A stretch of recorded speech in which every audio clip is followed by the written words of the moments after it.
connecting arm for the river.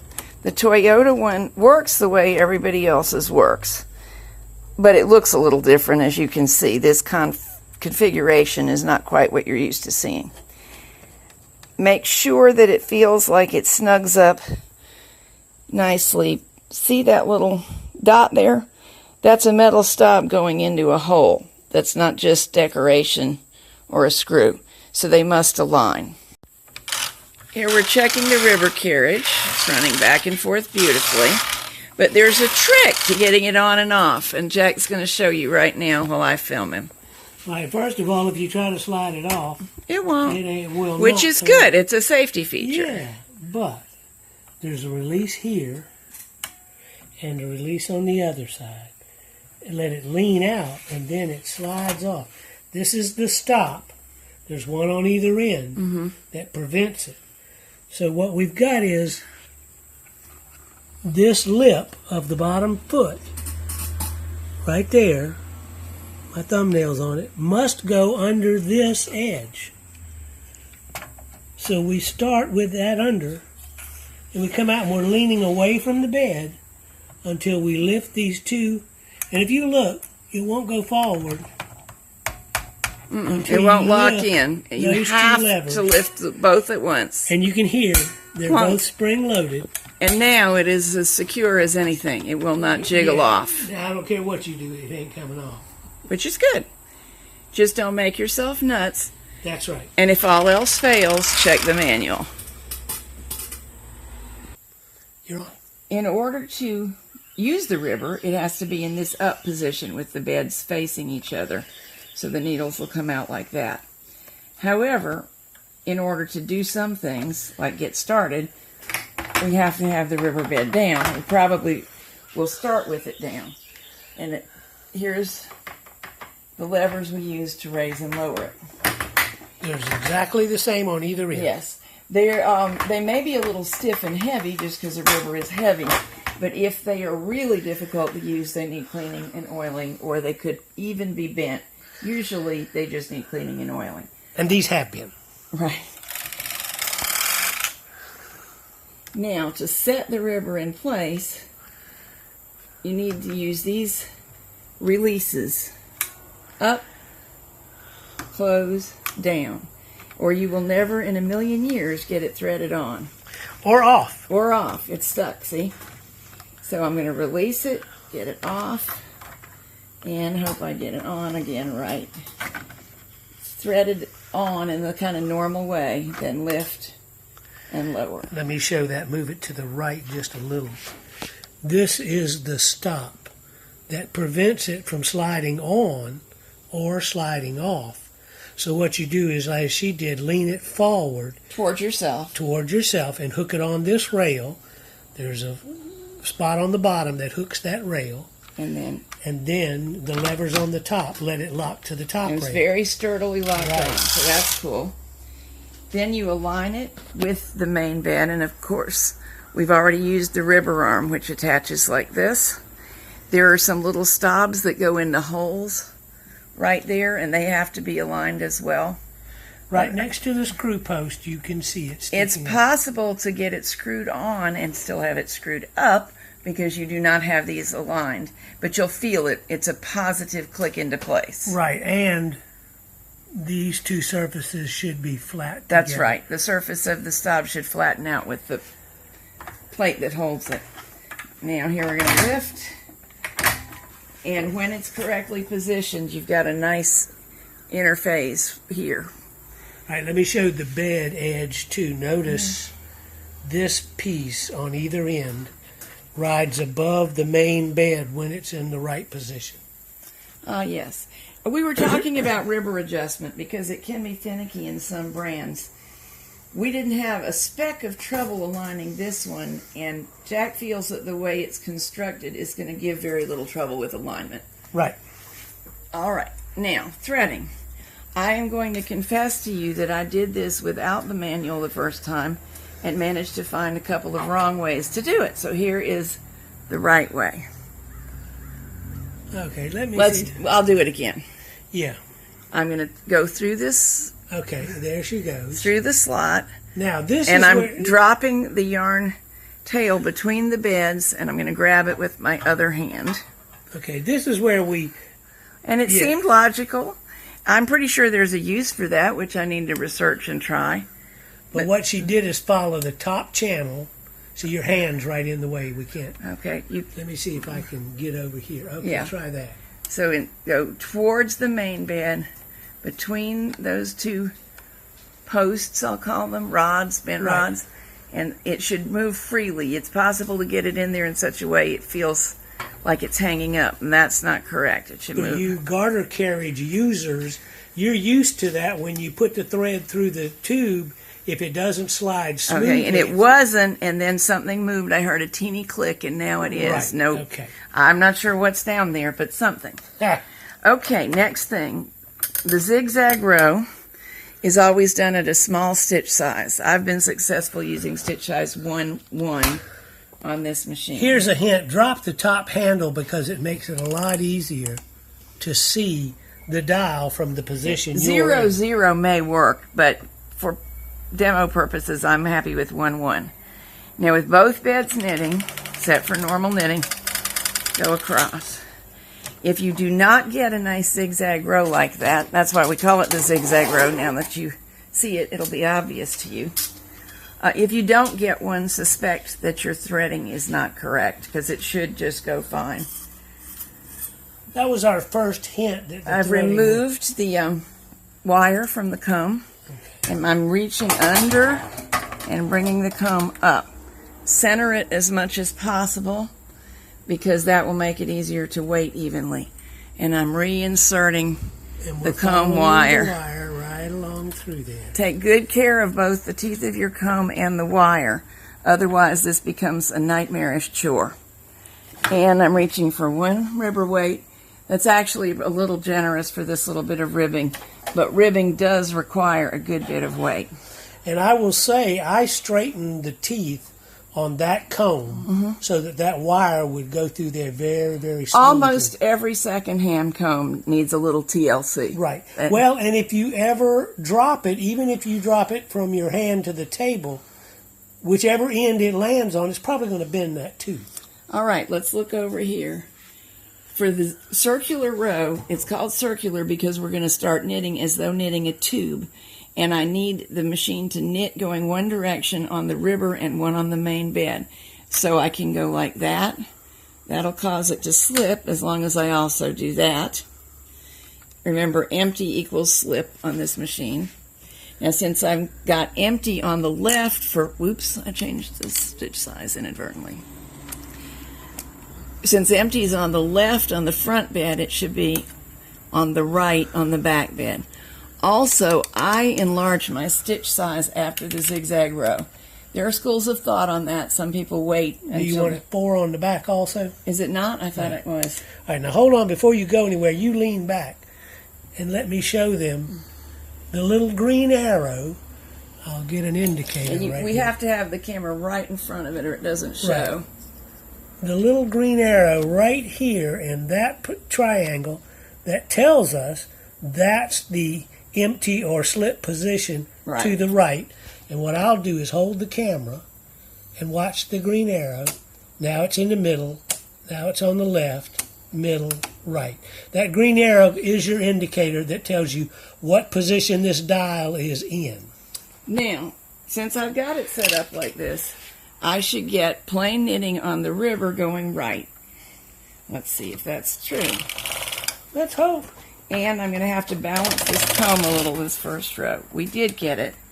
It's not unusual for this last stitch to fail to knit on this or any machine if you don't put a clothespin or a weight on the yarn tail. And since I didn't, I'm going to manually assist it. Now, we should knit on the main bed only this row. Ta-da! And there it is. All right, so that is the tubular cast on. All the stitches are tight. What I mean is they're all secured. It will not unravel from the bottom. So now we're going to change to plain knitting everywhere. Plain. Yep, there's Be careful because if you're looking, I'm seated a little too low. and I can knit all right, but I can't see this very well, and it's easy to think you're on plain and be on color because I've already done that. Oh. Plain on the river. And for normal Now, ribbon, do you need the center to be empty or tuck or? it doesn't really matter because as long as we're on plain, I think it pays no attention. Okay, got you. I'm asking the stupid question because I don't knit. Well, new knitters will always wonder things like that. That's right. I'm a new knitter. By the way, this machine makes beautiful ribbing. It sounds good too. All right, let's do beyond the basics knitting. If we leave this on empty and also put the left button on empty, what it's going to do is slip going left on the river, but knit on the main bed, and then going the other direction, it should knit on both. Let's see if it does.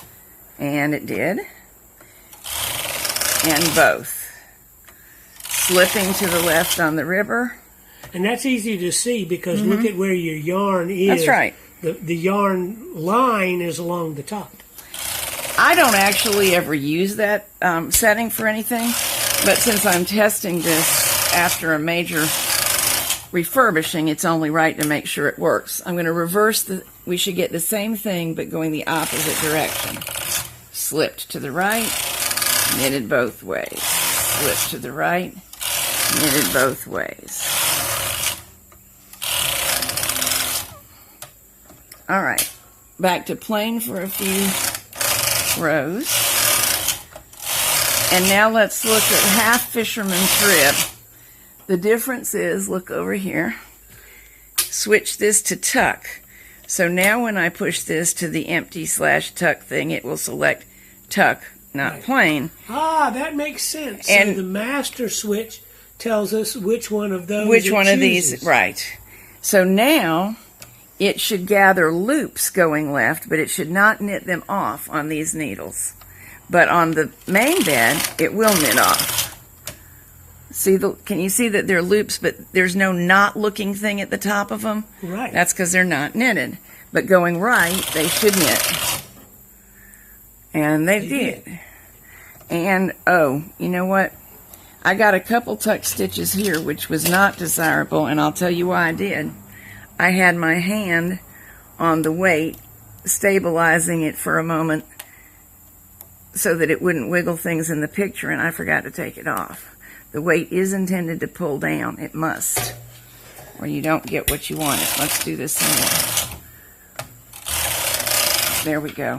Fisherman's rib, which this is, well, this is half fisherman's rib, meaning I've only set up one bed to tuck. It is a challenge for the machine in the way that tuck is always a challenge.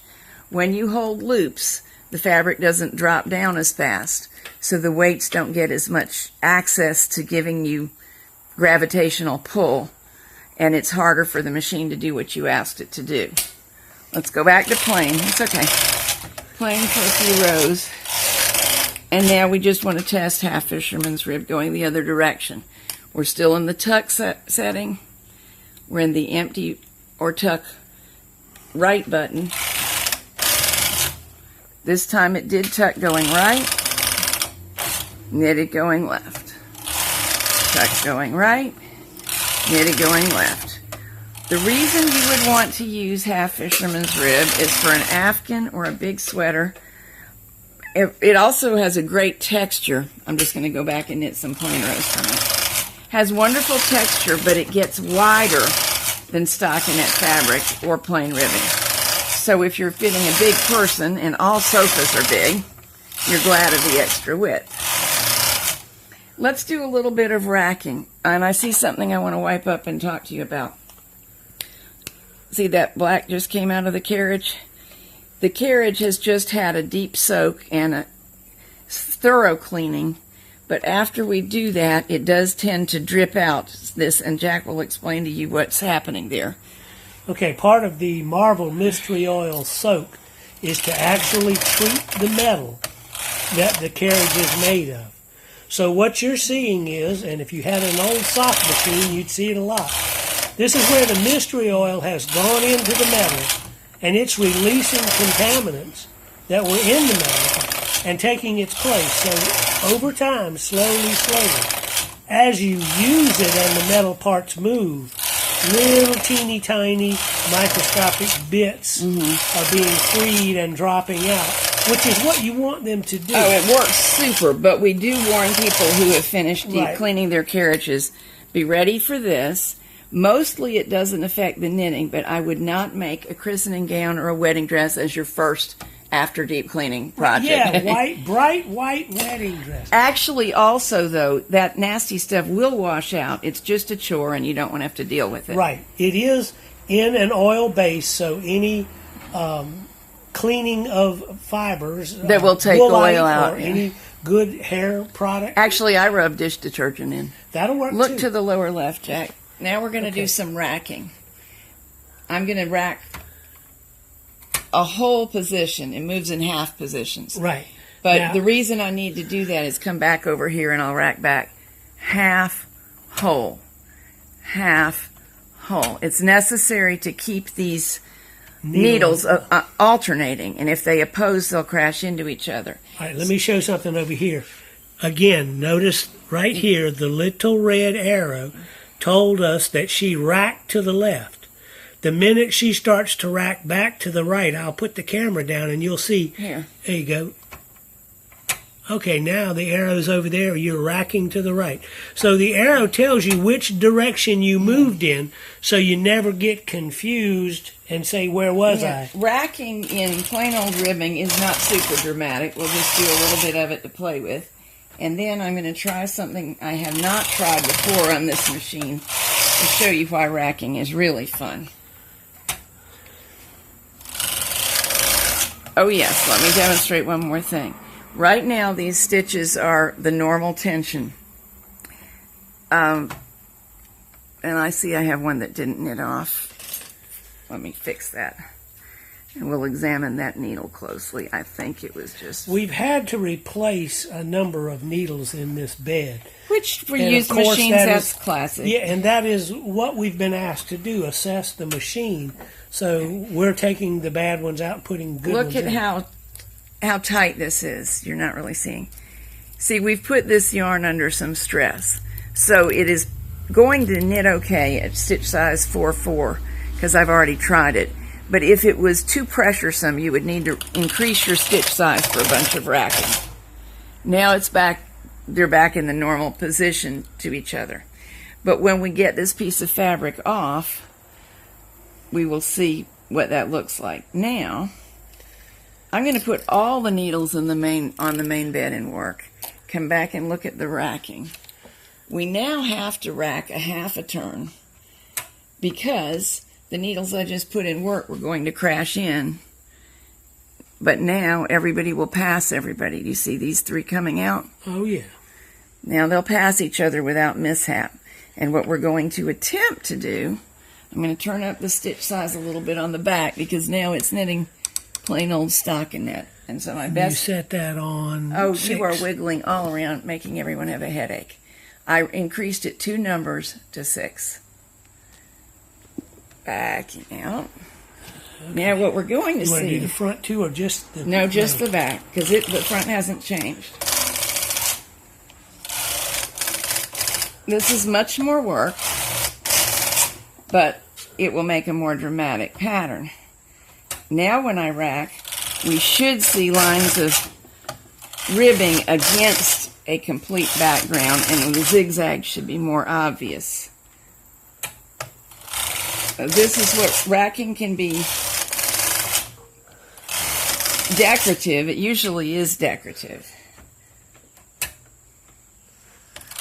I was watching the racking movement. And let's call it quits and get this off. Okay.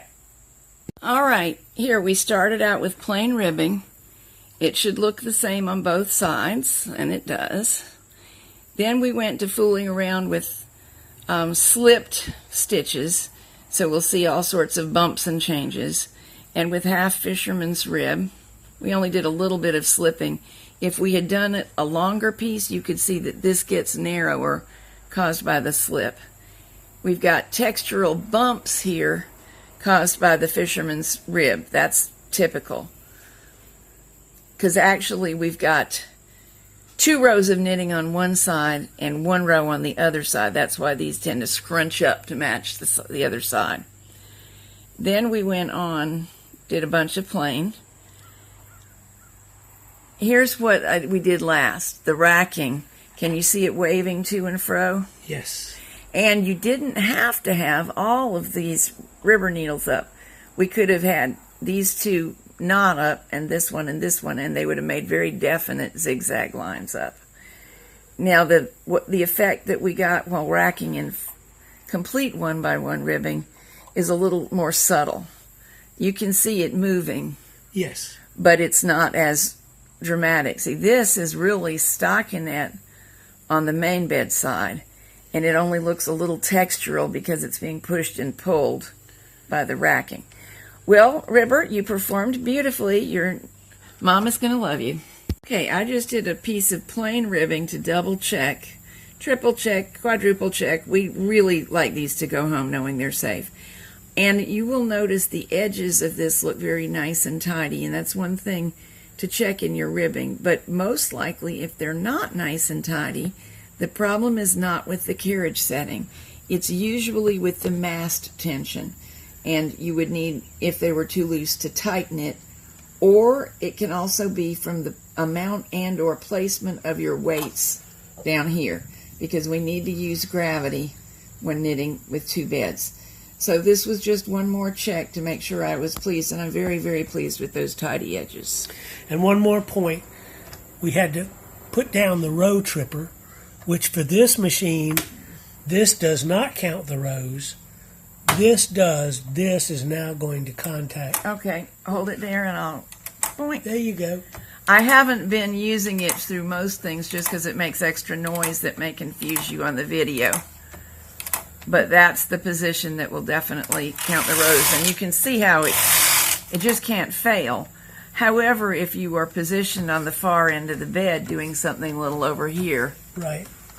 Yeah, it's got to cross the center. It must cross the center, and you can't move it. So if you need to do some work, say you're short rowing, you might be short rowing at one end of the bed only. You'll have to keep track in your head and then roll. No. Okay. Now roll this forward. I short rowed for 8 rows, so I move it forward Right, 8 rows. there you go. Okie dokie. All right, we're testing Simulknit, and boy, is this cool.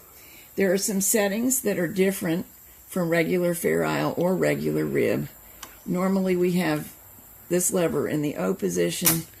For Simulknit, it's in the S position. We have a second yarn feeder in use. And I think that has an S on the slide. I believe it does. Yes. That's right.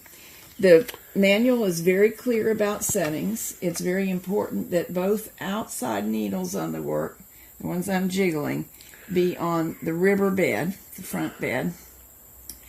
And the instructions are that as we go to knit across, the needle in work on the main bed that's next to the carriage be moved to D position manually. Right. It said the carriage side of the needle arrangement moved to the now, D. if you take a close look in here, I hope you can see some stitches of knitted blue and some knitted white, and we're using an every other needle pattern for simplicity. But on the ribber bed, which is knitting basically aligning at the same exact time, so all the floats will be enclosed, we're only getting white. That's color 2 is knitting. So what this feeder arrangement does over here on the arm is this is color 2, the color that we always have a color 2 when knitting Fair Isle, and it is also knitting on the ribber, which I think this is very cool. It goes a little bit. Okay, here's what it's supposed to look like. There's one mistake where I changed my settings and changed back, only the machine didn't respond well to that with operations in force. And here's the back, and you can see the same mistake. So up at the top edge, you can see this is normal Fair Isle. There are, in fact, floats forming, but they are encased and enclosed. And I think what's happening is that every time color 2 is used on the main bed, it comes forward and makes a stitch and then goes back to the back bed riverbed and makes however many stitches are needed to finish the space. It makes all the stitches back here and only as asked up here. So we're going to show you how to set this up. So you have a pattern on the front, but completely enclosed in the back. I like that. It's fantastic for things like coats and sweatshirts. Now, it will not ever drape the way a single knit will drape. It's for different purposes. Yeah, but winter's coming. Absolutely. And this will also hold its shape quite a lot better than standard Fair Isle. Another thing is, you know how Fair Isle tends to pull in and be narrower? I think this is not because of going back and forth between the beds. Great. I have finished a circular cast on the zigzag row, and then one row going each direction, using the settings on the carriage that we talked about before. The only difference is between this and 1x1 rib is that we're set up for full needle rib. I've got all the needles coming out, and they must be set to alternate so they don't hit, which is called half pitch. And we'll go over here and remind you of what half pitch is. And it even has a little picture of how the needles should appear. Right. They're staggered in the H position, which is where the lever's at, and the lever would come over here to the P position where the needles are exactly opposite each other for pitch, and now we're on half pitch, which means all these needles can be used and not hit. Right. One other little thing, the edge needle left and right are both on the ribber, which is not our usual way of using the ribber. So at this point, step number 9 in the manual, I think, we have our punch card inserted. We do. It's locked in the position marked by a square.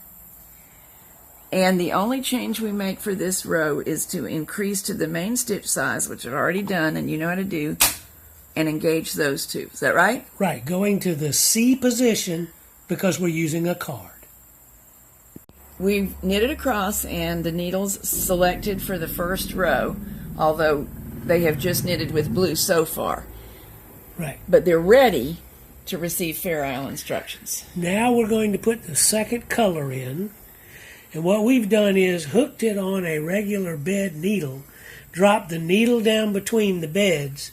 They tell you to just drop the yarn down, but I'm sorry, the yarn doesn't like to just drop down. Now, I've done this. The last try we made, we dropped it straight off because I didn't have it in here correctly. So flip off the camera so I can get my head over there. Here's what we're shooting for. Underneath here, there is a little piece of metal that goes the way my finger's going and curves back. It's a wire, and it matches this curve you see in the visible slot. And it's not very hard to pop this into it, but it's hard to tell if it is. So I have to lean over it and stick look. my eyes out on stalks and wobble them around. Now here's what it looks like. Now in the camera you can see a little piece of wire right here in this area, inside there. The piece we're talking about extends across the top of that. So when you come down here with your thread, you come down, you go this way, you go that way, go up against this top edge and come back, and that'll pop it into the hook. And you will be able to see it in real life. We just cannot make the camera look at it. Yeah, the camera doesn't have eye stalks like you do. That's now, it. We got to set up here. Put our card on the little triangle. So now we'll advance. Right. We have our color selector on the S position. And we've already moved these so as to be able to read the card. Right. That was the last step, was putting these from the open to the card position. Now everybody needs to be back to plain knitting. That's right. On the ribber. This one already was, but this one was set for circular knitting, so that's wrong. Now, on the right-hand side, there's a lever that needs to go to the S position. Left-hand side lever, S position. Now we should be ready. And what I'm doing is I'm going to push the carriage with my right hand, and I'm still holding that needle with my left to keep some tension on color 2. Right.